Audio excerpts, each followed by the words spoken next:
viajar por outros mundos, agarradinho em você. Para viajar para outros mundos, agarradinho em você. Fala no meu Himalaio, fala no meu coração.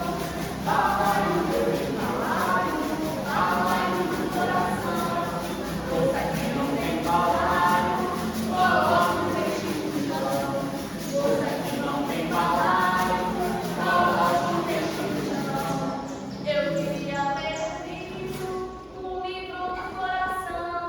Eu queria ler um livro do coração. Pra viajar para outros mundos, usando a imaginação. Pra viajar para outros mundos, usando a imaginação. Fala no meu Himalaio, fala no coração. Fala no meu Himalaio, fala no coração. Força que não tem balaio, coloca um peixe no chão. Dizem que foi assim.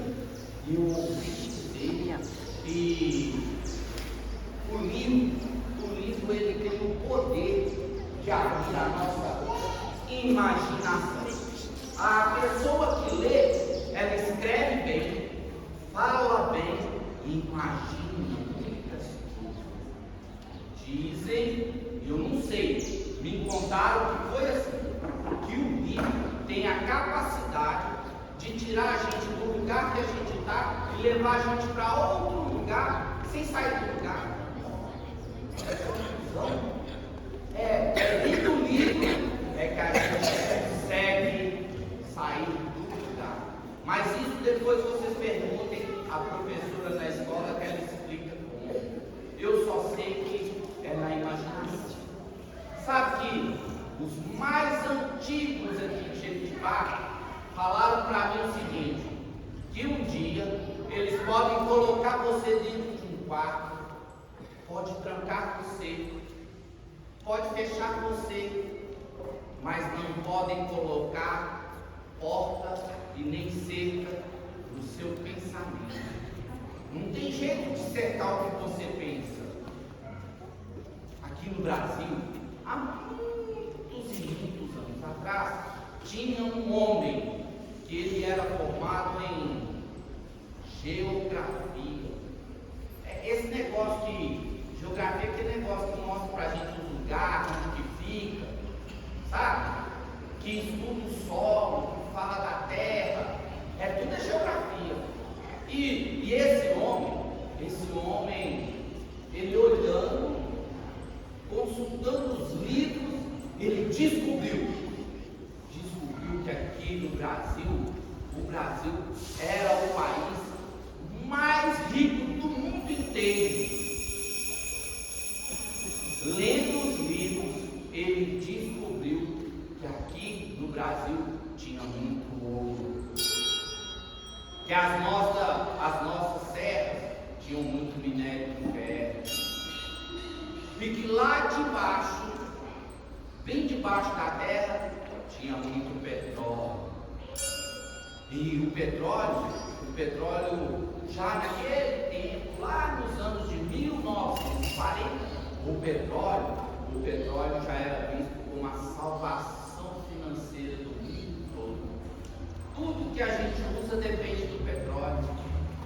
Todo plástico, todo calçado de borracha, todo carro, a gasolina, o óleo que coloca no caminhão, o óleo que fabrica para colocar no trem de ferro para ele movimentar, a borracha do pneu da carroça, tudo vem do petróleo.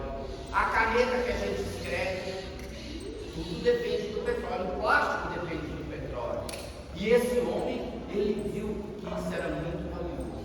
Ele foi até um governo que tinha aqui no Brasil na época. Era um presidente que gostava muito dessa história de inovação. O presidente gostava muito das pessoas que liam. E ele foi lá conversar e falou com o presidente da época que o Brasil era o país mais rico do mundo. E porque aqui a gente tinha petróleo. Ele descobriu que o Brasil tinha petróleo na Amazônia. Ele descobriu de Janeiro, ele descobriu que tinha petróleo bem no fundo do mar. Ele fez um grande mapa e mostrou para o governante da época, mas o governante era mal amado, e ao invés de pegar esse estudo e aproveitar o estudo científico para o povo brasileiro ficar rico, o governante mandou prender o homem e prendeu ele na cadeia. E ele ficou tão triste, mas tão triste que ele ficou, que ele disse para ele mesmo: já que eu não posso falar com os adultos, que o meu país é rico, já que eu não posso falar com os adultos, que aqui tem petróleo, então eu vou falar para as crianças. E ele escreveu um livro. Dentro da cadeia, ele escreveu um livro pensando nas crianças. E ele escreveu um livro que chama-se O Poço do Visconde. Visconde é um personagem que ele criou, chamava Visconde de Sabugosa. Sabe como é que ele criou? Ele pegou um sabugo de milho, pôs um chapéu no sabugo de milho, fez uma roupa, pôs 2 palitinhos de fósforo um do lado do outro, de baixo, fez as pernas, fez os braços e colocou o sabugo, aquele boneco, atrás do guarda-roupa. Outro dia, usando a imaginação que ele tinha tirado dos livros, o sabugo virou gente e virou uma pessoa.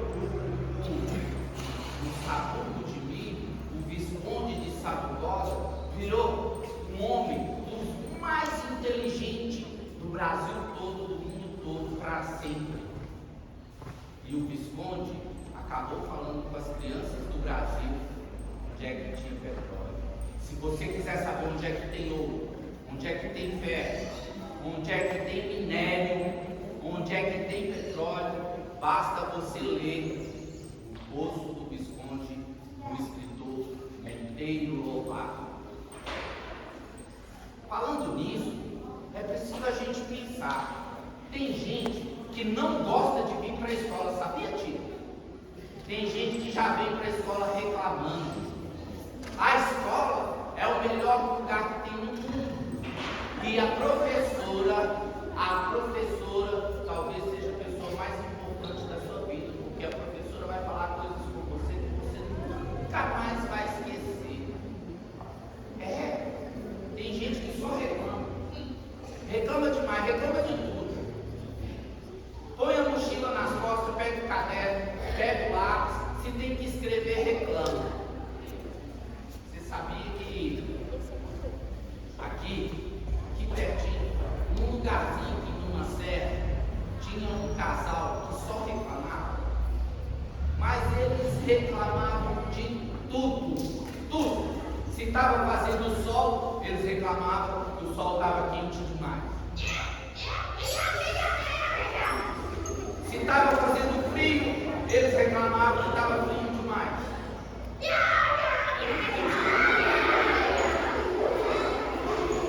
Se estava chovendo, eles reclamavam que a água estava molhada.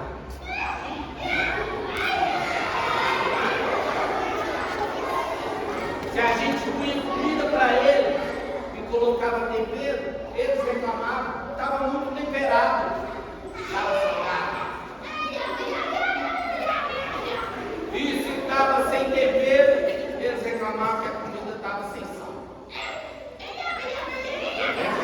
Era uma reclamação danada. Sabe por quê?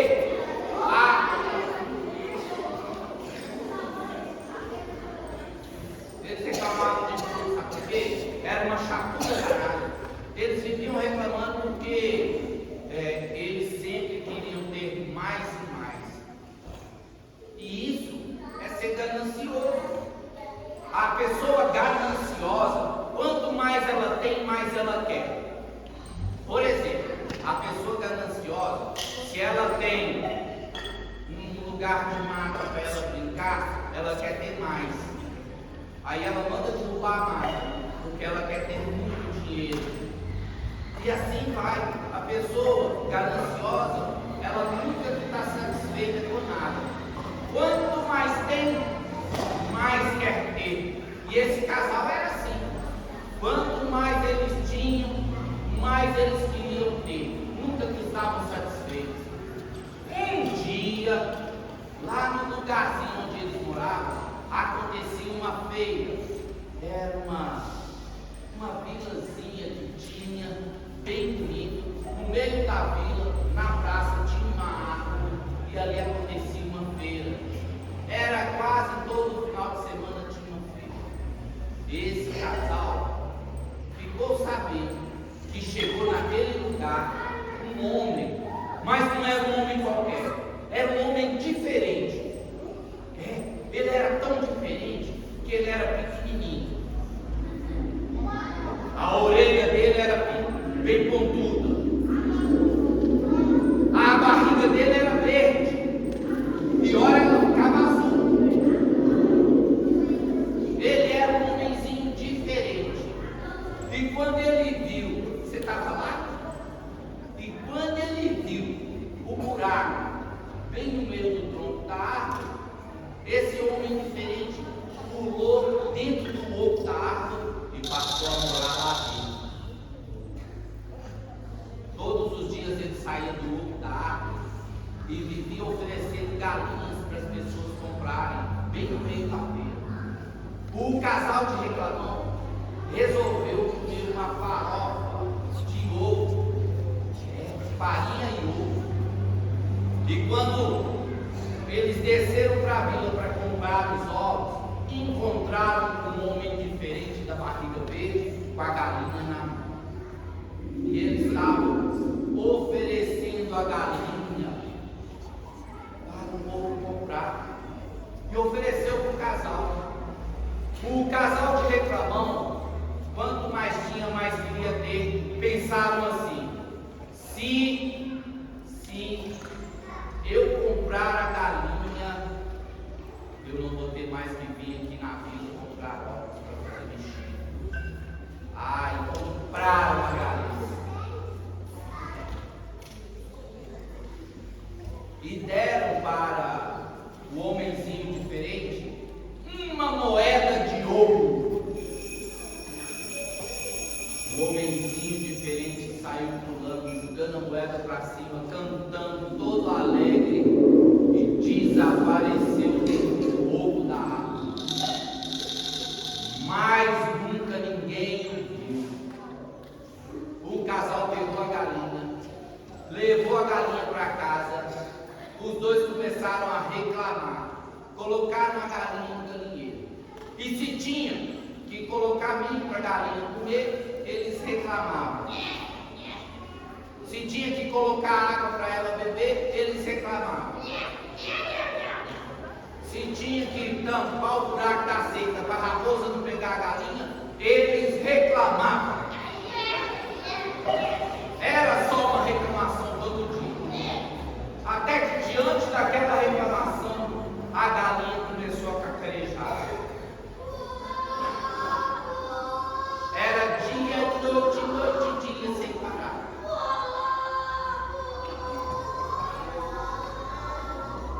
O homem reclamão foi caminhando durante a noite e foi até o galinheiro ver o que aquela galinha estava cacarejando.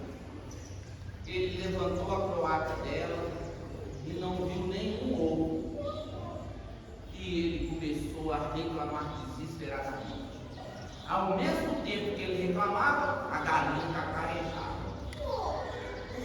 Até que ele, conversando com a mulher reclamando, tiveram uma ideia. A mulher reclamando disse o seguinte: galinha que não bota dá um caldo muito bom na panela. Vamos fazer um ensopado dessa carijó.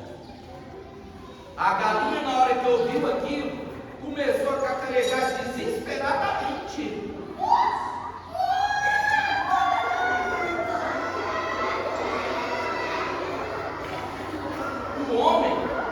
O homem pegou uma faca, começou a molar a faca desse tamanho. Ele foi amolando e caminhando para o galinheiro. levantou a cloaca da galinha pela última vez e viu. Ele viu um ovo, mas não era um ovo qualquer. Você estava lá? É um ovo de ouro, mas não era um ovo qualquer. Era um ovo de 24 quilates. Valia muito.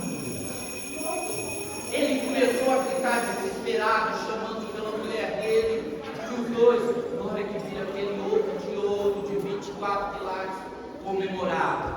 E ficaram tão alegres, que pegaram a galinha e levaram a galinha para morar com eles na cozinha da casa. A galinha foi toda mentira. Toda. Ela agora era uma moradora de dentro da cozinha. A galinha de tão feliz, todo dia ela botava no ovo. Os dois ficaram tão ricos, mas tão ricos, que eles compraram casa, reformaram a casa, pintaram a casa, comiam tudo de bom e tudo de melhor, não trabalhavam mais, até que o tempo foi passando e a pessoa gananciosa, ela faz qualquer coisa para passar por cima dos outros. É assim. O homem começou a reclamar que era apenas um ovo de ouro só por dia. E como a galinha só bota um ovo por dia, ele deu a ideia: se a gente pegar a galinha e abrir a barriga dela no meio, nós vamos tirar todos os ovos de ouro de uma só vez. E assim eles fizeram. Amolaram a faca, abriram a galinha no meio, tiraram as tripas, tiraram a moeda, tiraram o fígado, tiraram o coração, tiraram o papo, que estava cheio de vida, mas não tinha nem um ovo de ouro dentro da galinha. Eles ficaram sem a galinha e sem os ovos de ouro. Quem tudo quer, tudo perde. E com o tempo, eles perderam tudo e ficaram pobres. Porque a pessoa gananciosa é assim, ela acaba ficando pobre. A canoa virou, vou deixar ela virar. Foi por causa do menino que não soube remar. Se eu fosse um peixinho que soubesse nadar, eu tirava o menino lá do fundo.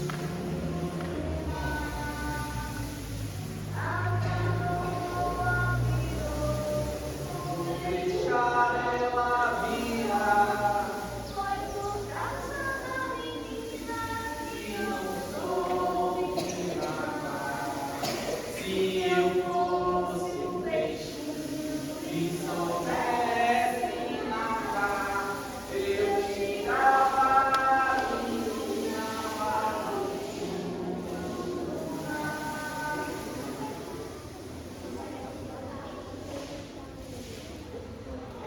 Falando dos livros, aqui na escola chegaram muitos livros novos.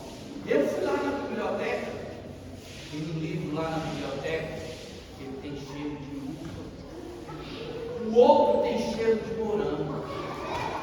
Dá vontade de abrir o livro e comer as folhas.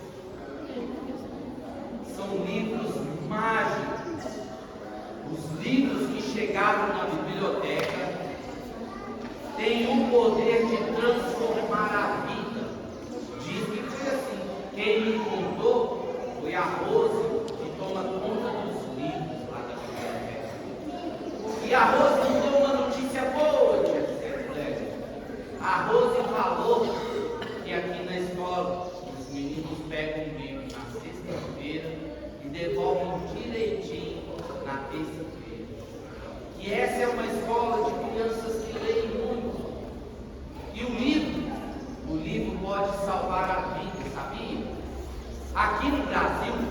tinha uma menina, era uma menina assim, ela era uma menina negra, os cabelos dela tinham trancinhas muito bonitas, o olho dela era tão bonito, mas tão bonito, que parecia duas jabuticabas no meio do rosto. De vez em quando ela colocava um lacinho cor de rosa bem na cabeça. E ela era tão leitora, mas ela era muito pobre. Na infância dela, ela morava na favela. E ela não teve a oportunidade que vocês tiveram de ter uma biblioteca. A professora dela emprestava os livros e ensinou ela a ler e escrever. De modo que quando ela fez o terceiro ano, quando ela fez o terceiro ano, ela teve que sair da escola.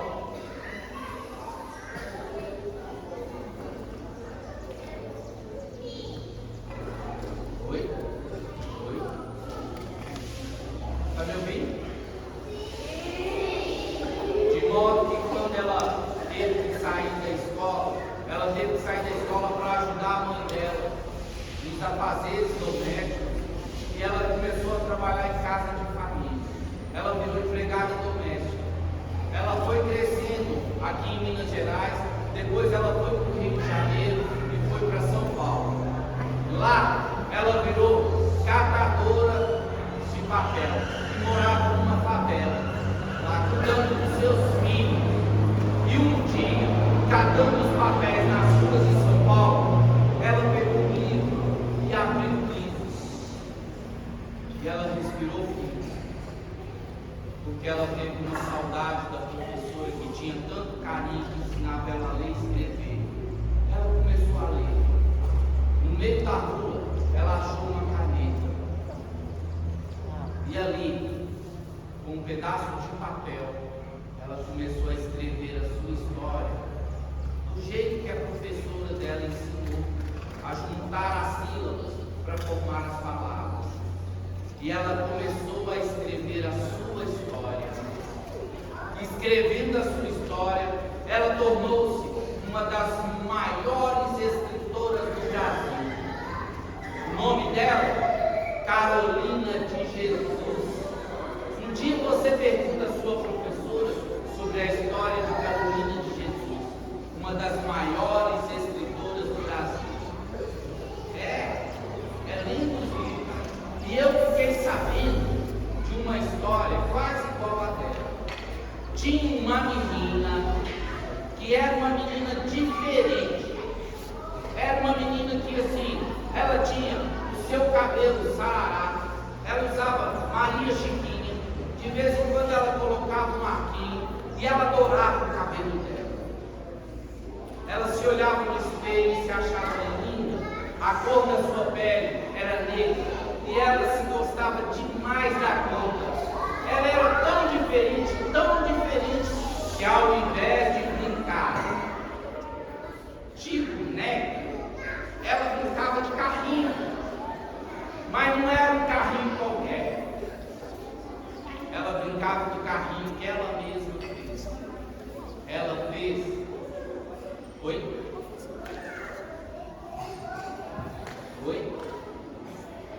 Oi? Oi? Vem cá. Ela era tão diferente que ela brincava com um carrinho que ela mesma fez. Era um carrinho de lata de sardinha. Ela pegou uma lata de sardinha, pegou 4 rodinhas de tampa de PET, tampa de garrafa de refrigerante, colocou do lado, pegou o fio de paia da bananeira, trançou, fez uma cortinha, colocou na lata de sardinha e saiu puxando o carrinho dela. De longe a gente ouvia ela vindo do carrinho dela.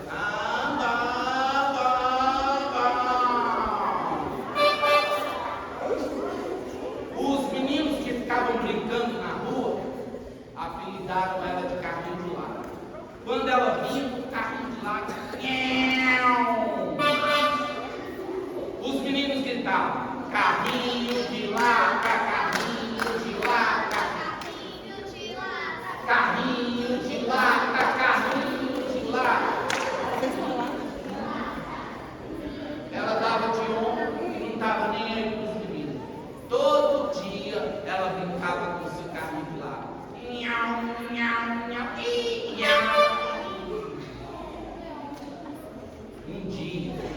lá na rua, tinha um menino que era muito rico. Mas ele era tão rico, que o pai dele, quando aproximou o Natal, deu para o menino um carrinho de bombeiro. Mas não era um carrinho de bombeiro qualquer, não. Era um carrinho de bombeiro automático. A escadinha dele subia e descia sozinho. A mangueirinha de água do carrinho de bombeiro desinchava a água sozinha. A luzinha do farol piscava sozinho. Ele fazia o barulho direitinho da ambulância e outra coisa, ele andava sozinho, batia na parede e voltava. Ele levou o carrinho dele para a rua, mostrou para os meninos, e todos os meninos interessados começaram a ficar em volta do menino do carrinho de bombeiro. Eles queriam ver o carrinho movimentando sozinho, fazendo as coisas sozinho, piscando o farol, fazendo o barulho da sirene sozinho, de maneira que o menino do carrinho de bombeiro ficou sendo o menino mais famoso da rua. Um dia, eles brincando com o menino do carrinho de bombeiro, ouvindo lá no fundo da rua um barulho.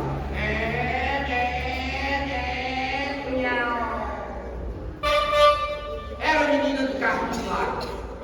Eles abriram o corredor e na hora que ela foi passar com o carrinho de lado dela bem no meio da rua, os meninos fecharam o corredor e não deixaram ela passar. Olharam para ela e falaram: Carrinho de lata, carrinho de lata, carrinho de lata, carrinho de lata. Mas ela não tinha medo dos meninos. Ela tentou passar e eles fecharam a rua, e um deles falou com ela que a rua pertencia ao menino do carrinho de bombeiro e que menina não brinca de carrinho. Ela olhou para os meninos e resolveu passar, e eles ameaçaram. Fizeram uma rodinha em volta dela e falaram que na rua não era lugar de menina de carrinho de lata. Até que o menino do carrinho de bombeiro pegou o seu carrinho, foi até o meio da volta e mostrou para a menina o carrinho de bombeiro. E ele disse com o peito estufado: o meu carrinho é de bombeiros. E o seu? O meu carrinho bate e volta sozinho. E o seu? O meu carrinho é de bombeiro, ele pisca o farol sozinho. O meu carrinho de bombeiro é automático. E você, menina do carrinho de lata, o que seu carrinho de lata faz? Ela ergueu a cabeça, olhou bem nos olhos do menino e disse: lugar de menina é onde ela quiser. Menina brinca do que ela quiser. O meu carrinho é de lata, mas com o meu carrinho de lata eu fui para Marte numa expedição científica que a professora da escola me ensinou. Eu já viajei para a Europa, fui para os Estados Unidos, visitei os vulcões. Eu já fui para a Lua com o meu carrinho de lata. E você, menino do carrinho de bombeiro, onde é que você vai com o seu carrinho? Todo mundo ficou sem graça. Ela ergueu a cabeça, puxou o carrinho dela e saiu. E desapareceu. Eu fiquei sabendo que foi assim, me contaram. E anos mais tarde, ela estudou muito, estudou tanto, que o desejo dela era ensinar outras pessoas o que ela aprendeu. E ela virou um professor. Eu fiquei sabendo que ela é